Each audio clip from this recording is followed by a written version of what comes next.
Hello guys, and welcome to this video tutorial. I will show with you guys in this video how to fix Solara mismatch, and this is a slow problem you can see here.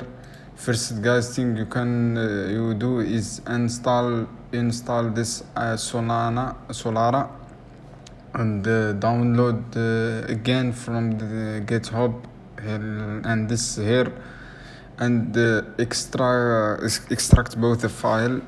The second thing you can do, and launch the bootstrapper and close and let it close automatically, and open Blockstrap. After open Blockstrap, open application which you got in Solara. To the script launch should be open, and you can this here solve the problem guys by follow this step. I hope this video helpful for you guys. Don't forget to subscribe, like, share this video for more content.